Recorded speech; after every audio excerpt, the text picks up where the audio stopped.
capítulo 23. Vamos ficar todos em pé. Daqui a pouquinho você senta.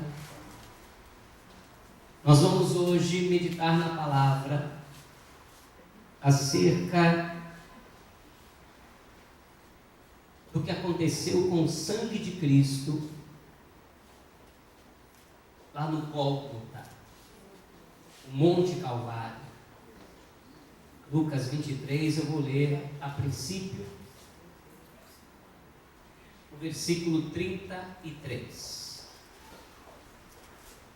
Quantos já encontraram, digam amém. Amém. Quem não achou, diga espere um pouco. Amém. Então vamos esperar. Enquanto eu espero, bebo uma água.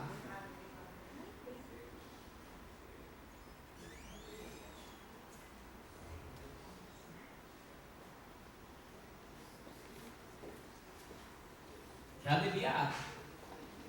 Podemos agora?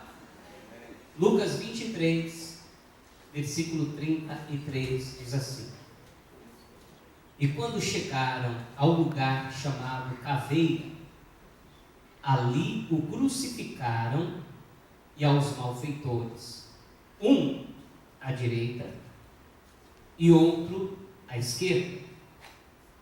E dizia Jesus: Pai, perdoa-lhes porque não sabem o que fazem. Amém? Amém. Vamos reler todos bem forte. E quando chegaram ao lugar chamado a Caveira, ali o crucificaram e aos malfeitores, um à direita e outro à esquerda. E dizia Jesus: Pai, perdoa-lhes, porque não sabem o que fazem. Amém? Quantos creem que esta palavra é de Deus? Isso aqui é verdade. Foi Jesus que fez essa oração. Então você que crê nessa palavra, desocupe as mãos, coloque ela sobre o assento, coloque a Bíblia sobre o assento, para que você com as mãos desocupadas possa aplaudir bem forte ao Senhor. Isso, aplaude bem forte. Agora dá glória. Aplaude e glorifica. Glória, glória, glória ao nome do Senhor. Senhor Todo-Poderoso, mais uma vez nesse seminário de batalha espiritual intitulado Seminário Profético, as 7 bênçãos da Semana Santa. Seminário este baseado nos 7 lugares onde o Senhor Jesus derramou seu sangue poderoso.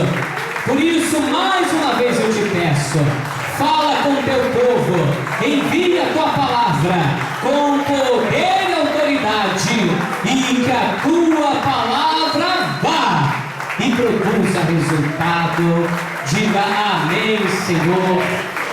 Glória a Jesus. Sente-se, por favor. Primeiramente, vamos estudar no texto e aprender algumas coisas referentes, primeiramente, à parte de teologia, né? Os estudos, os ensinos. Por exemplo, nós colocamos aqui no nosso roteiro que hoje nós iríamos falar sobre o Calvário, mas o texto que nós lemos fala que ele chegou a um lugar chamado a Caveira, que é o significado da palavra Gólgota. Lucas, quando ele descreve esse acontecimento, ele é mais direto, ele é mais objetivo. Levaram Jesus para um lugar chamado a Caveira. Mas, por exemplo, no Evangelho de Marcos, no capítulo 15, e no versículo 22, o Marcos explica o porquê que aquele lugar é chamado de a Caveira. Marcos capítulo 15, versículo 22, diz assim: E levaram-no ao lugar do Gólgota, que se traduz por lugar da caveira. Então, a palavra Gólgota traduzida para a nossa língua agora, significa que era o lugar da caveira. Por que se chamava esse lugar assim? Porque era ali que os condenados seriam mortos, ou enforcados, ou no caso dos 3 homens aqui dessa nossa história, Jesus e os outros 2 morrerem crucificados. Esse lugar chamado Gólgota, ou a caveira, era o topo de uma pequena montanha, que era chamado de Monte Calvário. Então, o Monte Calvário é uma montanha, e o nome chamado Gólgota era lá em cima, naquele devido lugar aonde os condenados eram mortos. E foi para lá que Jesus, quando saiu desde aquela fortaleza Antônia, passou pela Via Dolorosa e chegou ali, depois de ter sido ajudado por Simão, Cirineu, ele chegou até lá com a sua cruz. Quando Jesus chega lá, ele, juntamente com aqueles 2 homens, vão ser agora amarrados, presos, ligados à cruz. Até então a cruz era apenas uma madeira solta sobre as suas costas que ele carregava. Mas quando chegam lá, o ritual é colocarem pregos que atravessam as suas mãos e os seus pés, atravessam também a madeira, e o corpo vai ficar preso agora, ligado. Há uma ligação entre o corpo e a cruz. Diga comigo: os pregos são a ligação do corpo e a cruz. 2 coisas completamente distintas: o corpo humano e um pedaço de madeira. O corpo humano, que foi feito por Deus, e a madeira, que também foi feita por Deus, mas com uma diferença. O corpo humano, Deus colocou nele alma e espírito. A madeira, quando é cortada, ela não tem uma linha de raciocínio para entender que ela está sendo cortada, e ela não tem uma alma para sentir dor. Ela é simplesmente um corpo, podemos dizer, que sai da terra. Mas o corpo humano, dentro desse corpo habita um espírito e uma alma. Uma alma que o faz sentir a dor, e um corpo que faz pensar como pessoas podem ser tão cruéis e fazer isso. A palavra de Deus diz que o Senhor Jesus agora vai fazer ali uma oração. E essa oração que ele faz aqui, que Lucas descreve no versículo de número 34, na parte A, ele vai orar e vai dizer: Pai, perdoa-lhes, perdoe eles. E Jesus vai dizer algo: porque eles não sabem o que fazem. Olha o que Jesus está dizendo, isso é muito forte. Eles estão me prendendo na cruz, até que eles me bateram, eles estão me ridicularizando diante de uma multidão. Mas se eles soubessem com quem é que eles estão tratando, com certeza eles não fariam isso. Se eles soubessem que verdadeiramente aquele era o próprio Deus na terra, por mais que alguém seja louco ou sem temor algum, esse alguém teria coragem de afrontar o próprio Deus cara a cara. Se eles soubessem que era o próprio Deus que estava ali, não fariam isso. Então nós estamos vendo Jesus falar algo que é uma coisa interessante, amados. Eles estão fazendo tudo aquilo, e nós ficamos pensando: como pode um ser humano ferir o outro desta forma? Colocar pregos nas mãos, e como ele teve coragem de levantar o martelo, de levantar aquele martelo, a marreta e descer. Não está firme ainda não, bate mais uma e o rapaz levantar e fazer pim. E não estamos falando só de Jesus, estamos falando de outras duas pessoas. Que sangue frio é esse? Como pode um ser humano fazer isso?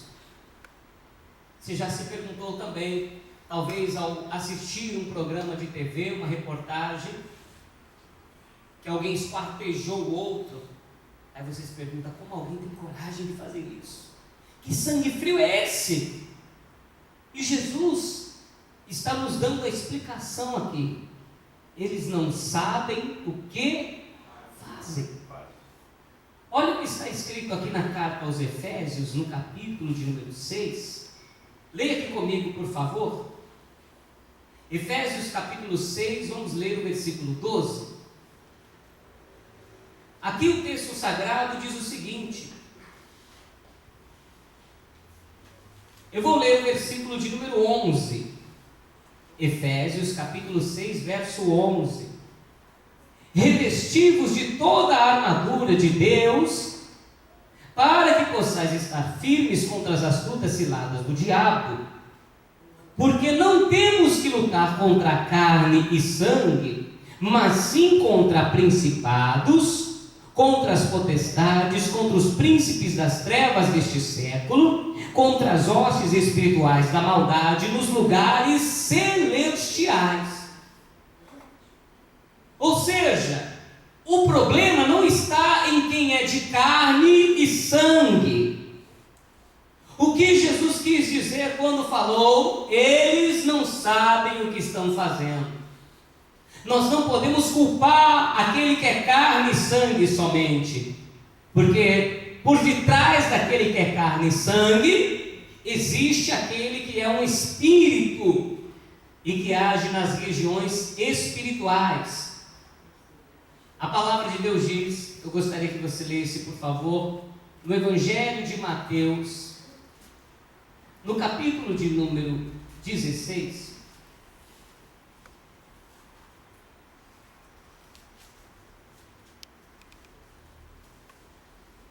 O Senhor Jesus aqui está fazendo um lindo discurso.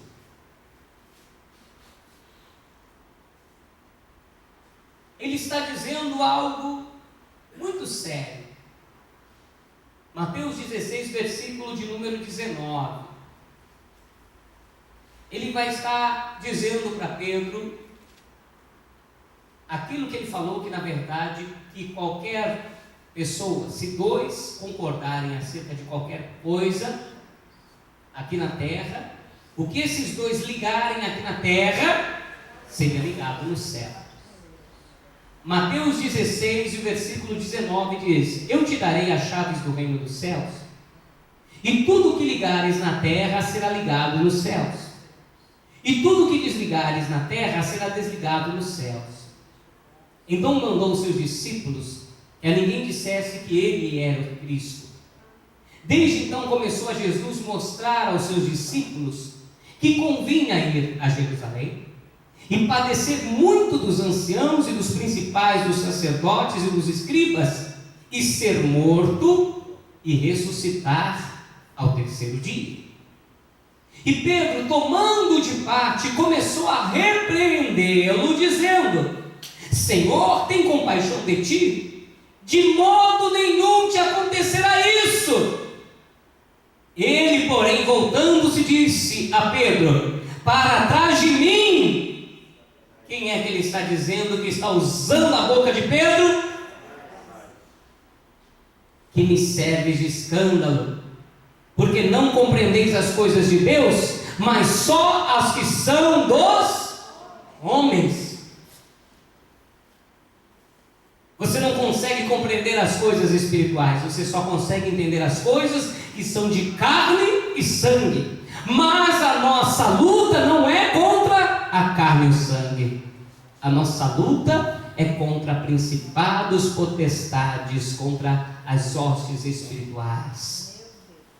O que Jesus está dizendo agora é que Satanás se aproveitou de uma brecha de Pedro, entrou nele, tirou dele o seu estado perfeito de juízo, e agora não é mais Pedro que está falando. Quem está falando na boca dele é o próprio Satanás. Uma certa vez, Jesus também entrou numa cidade, e havia ali um jovem, que ele não estava com seu juízo perfeito. Este jovem, ele dormia nos cemitérios, nos sepulcros, como se fosse a coisa mais comum. Tem alguém aqui hoje que teria coragem de dizer: hoje eu vou dormir lá no cemitério? Você tem juízo, não tem não? Não que você tenha medo, mas vai fazer o que lá? O que aquele lugar tem para te oferecer? Além dele ficar dormindo nas catatombas, dormindo lá nas sepulturas, ele ficava gritando a noite inteira. E ainda diz a palavra que quando chegava na luz do dia, ele arrancava sua roupa e saía andando pela cidade. Alguém assim está no seu perfeito juízo? Quando Jesus chegou ali, foi revelado o que era que estava acontecendo com ele. Por que ele fazia aquilo? Por que daquelas atitudes?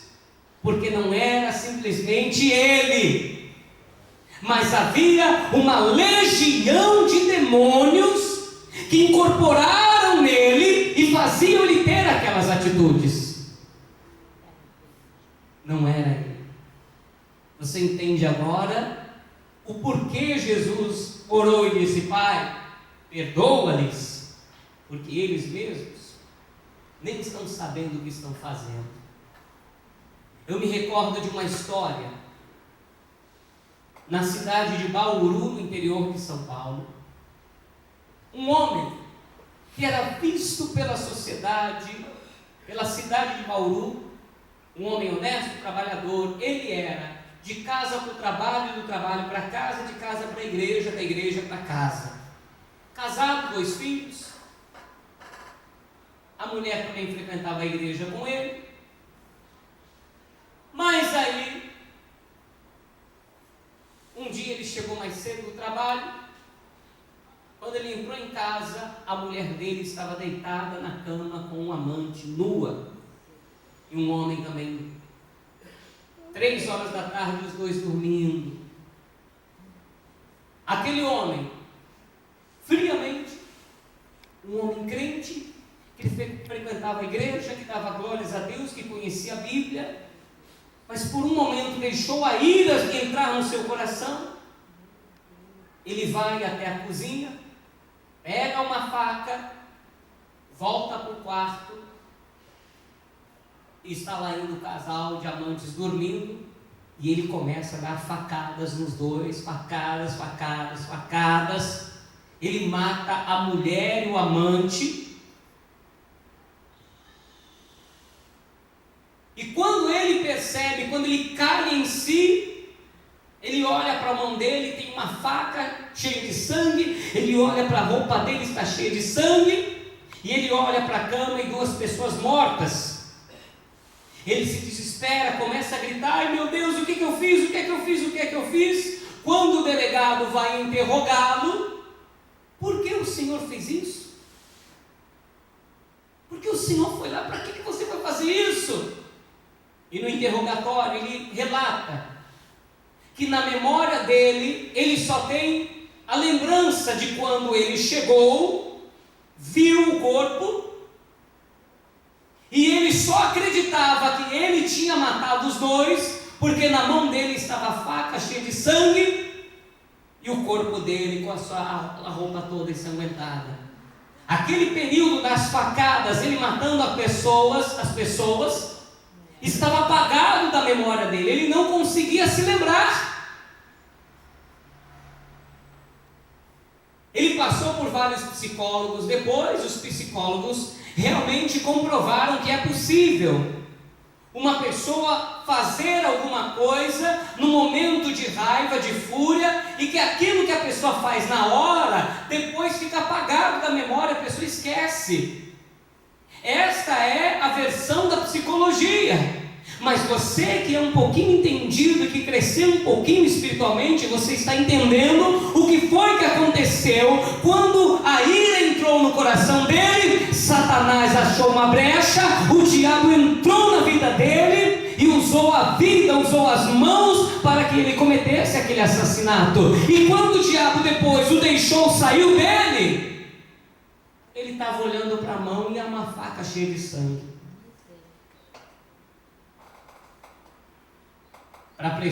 Para pessoas como este homem, foi que Jesus fez esta oração: Pai, perdoa, porque não era ele, existia um ser espiritual por detrás dele que estava fazendo aquilo.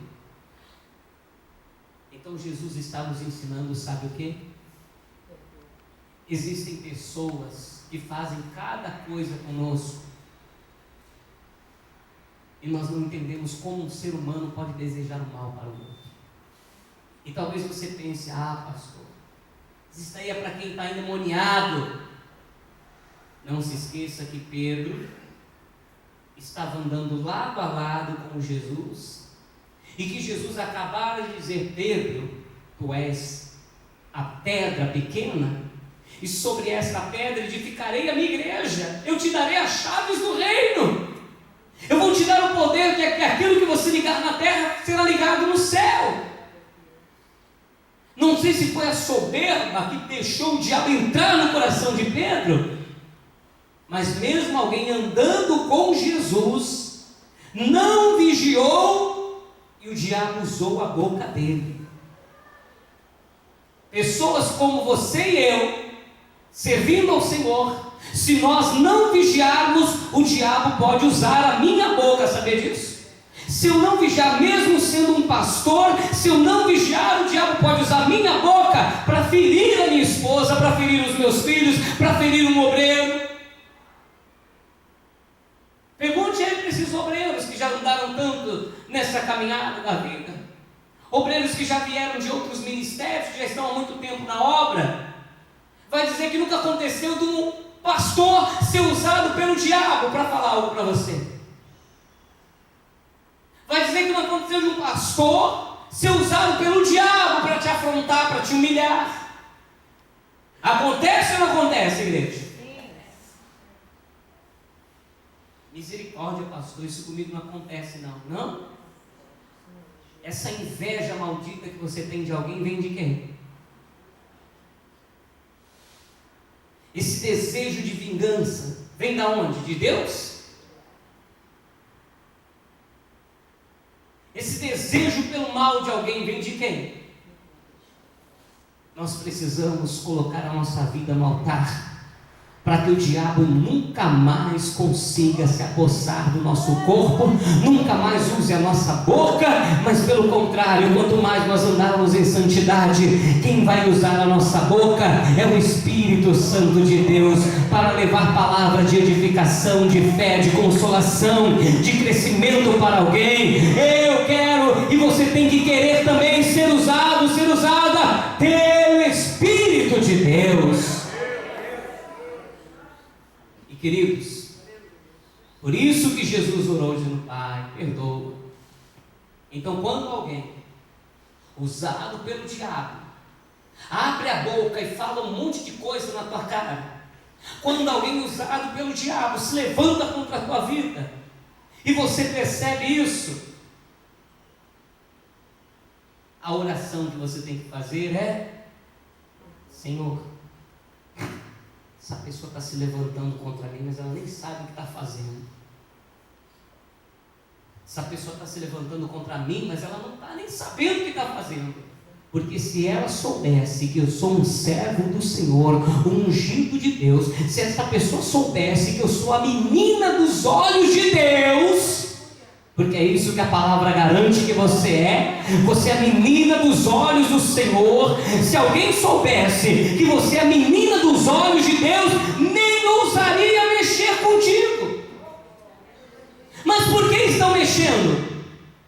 sabem disso.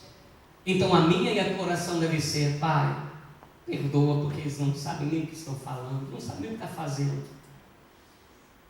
E quando Jesus faz essa oração, entenda uma coisa: Jesus está fazendo esta oração não só para aquelas pessoas que estão ali naquele momento, mas para gerações futuras e para toda a humanidade.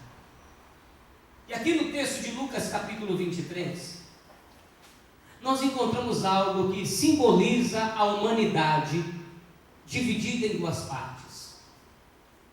E nós poderíamos também dizer, por que não, a igreja dividida em duas partes.